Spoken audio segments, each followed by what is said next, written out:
السلام علیکم. امید ہے کہ آپ سب ٹھیک ٹھاک ہوں گے. ویدر بہتر ہو رہا ہے. اس سال بہت سردی یو کے میں بھی پڑی ہے اور پاکستان میں بھی اب بہتر ہو رہا ہے. تو کل سے انشاءاللہ 1 فیبرری سے فرسٹ ڈے آف سپرنگ آ جائے گا. تو ویدر امید ہے کہ بہتر مزید ہو جائے گا. مگر کچھ لوگوں کے دماغ میں بہت گرمی ہے. ایک ابلہ ناری جو اپنے بچے کے ساتھ پہلی بار اکیلی آئرلینڈ سے پاکستان کا سفر کر رہی ہے، اس کے دماغ میں بہت گرمی ہے. میں نے سوچا تھوڑی سی بات کر لیں اس بارے میں، کیونکہ مرد اور عورت کے جو حقوق ہیں وہ پچھلے 75 سال سے پاکستان میں ان میں کوئی بہتری نہیں آئی ہے. وہ اسی وجہ سے نہیں آئی کہ جو اس قسم کی عورتیں ہوتی ہیں جو مذہب کا چورن بنا کر لوگوں کو بتا رہی ہوتی ہیں نا کہ مذہب میں اس طرح مرد کی یہ فضیلت ہے اور عورت کا یہ کام ہے. ایسے نہیں ہے. آپ کسی بھی حوالے سے دیکھ لیں، قرآن میں، حدیث میں، کہیں پر بھی عورت کو حکم نہیں ہے کہ وہ مرد کی جو ہے نا وہ جوتی بن جائے یا جو ہے وہ اس کی نوکر بن جائے. یہ جو بھی کام ہوتا ہے یہ میوچولی ایکسکلوسیو ہوتی ہیں چیزیں. اگر آپ کے لیے اس طرح گھر میں کتنے گھر اجڑے ہیں جس میں ساسوں نے اور نندوں نے یہ بات کر کر کے تمہاری بیوی کام نہیں کرتی، گھر کا کپڑے نہیں دھوتی ہے، کھانا نہیں بناتی ہے، کتنے گھر اجڑے، طلاقوں تک نوبت پہنچے اس بیہیویئر کی وجہ سے.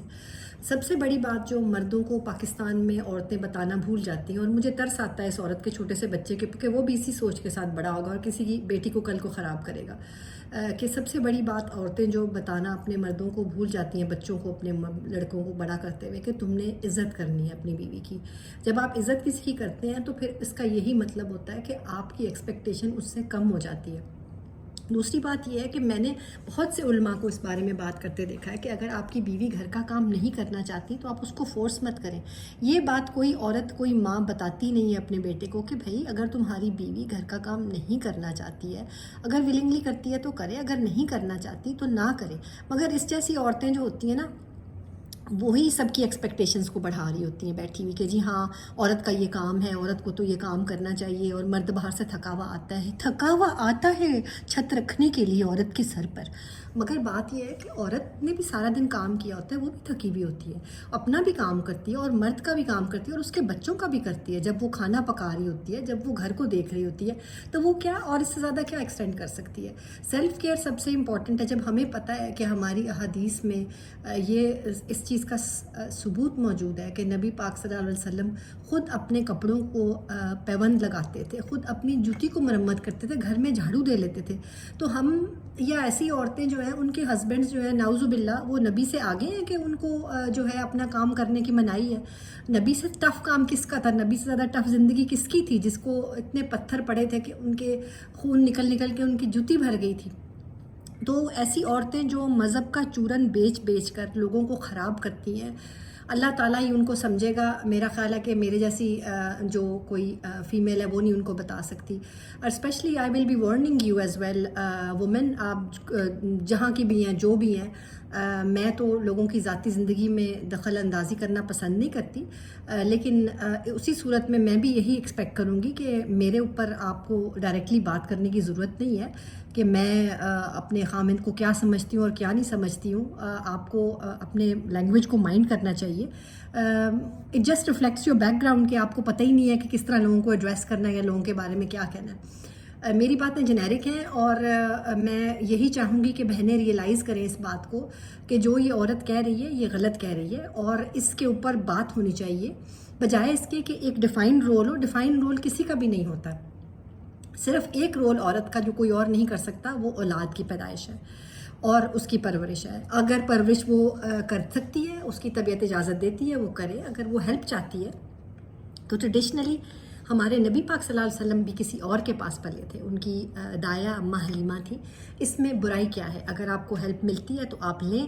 اگر اس جیسی لیچڑ خواتین کسی سے ہیلپ نہیں لینا چاہتی، گھروں میں آ کے لوگ صفائی بھی کر جاتے ہیں، کپڑے پریس کر کے دے جاتے ہیں، کپڑے پریس کر کے گھر ڈلیور کر جاتے ہیں.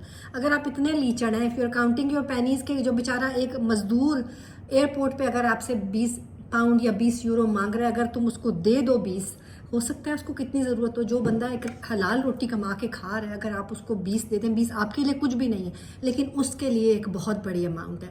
اگر لیچڑ پنا اس حد کو پہنچا ہوا ہے کہ آپ اس کو بھی کہہ رہے ہیں کہ جی میں لٹ گئی، مجھے تو آتے کے ساتھ لٹ لیا، دس جسٹ شوز کہ لوگ کس بیک گراؤنڈ سے اور کس لیول سے بات کر رہے ہیں. In the end I would like to say کہ اگر لوگوں کے اوپر کرٹیسائز کرو گی، ولاگرس کے اوپر کرٹیسائز کرو گی، تو میرا نہیں خیال کہ اتنی امپورٹنٹ ہو تمہیں کہ کوئی دھمکیاں لگائے. بہت سے لوگ ہیں تمہارے لیول کے، اور کس کو کوئی کرے گا، جو بڑے ولاگرز ہیں وہ کہاں تمہیں جا کر کوئی پوچھے گا بھی نہیں. بعض لوگ اس طرح کی باتیں کر کے اپنی امپورٹنس بناتے ہیں اور ان کو یہ ہوتا ہے. اب نیکسٹ جو بات رہ گئی نا، وہ حلال برائڈل شاور کا انتظار رہے گا. عورت، تیرے حلال برائڈل شاور کو دیکھنے کے لیے ولاگ اگلے کا انتظار رہے گا. چلو بھائی، آپ سب لوگ اپنا خیال رکھیے گا اور میری باتوں پر غور کریے گا. اس طرح نیم ملا خطرہ دین جو ہے نا، یا خطرہ ایمان، ان کی بجائے آپ اپنی ریسرچ کریں اور خود دیکھیں کہ آپ کے گھر کا کیا سیٹ اپ ہے، آپ کو کیا کرنا ہے یا کیا نہیں کرنا. جس عورت کو یہ نہیں پتا کہ کیلا بیگ میں ڈال کے لے جانے سے کیلے کی حالت کیا ہو جائے گی بیبی فوڈ میں، اس کا تو کچومر بن جائے گا، اس نے اور کیا کرنا ہے. I would hate to think کہ وہ بچے کی کیا حالت ہوگی کل کو. تو وہ میرا خیال ہے کہ کیا ہی بنے گا وہ. چلیں، آپ سب اپنا خیال رکھیے گا. Hope all will be well with you all. اللہ تعالیٰ آپ سب کو اپنی حفظ و امان میں رکھے. خدا حافظ.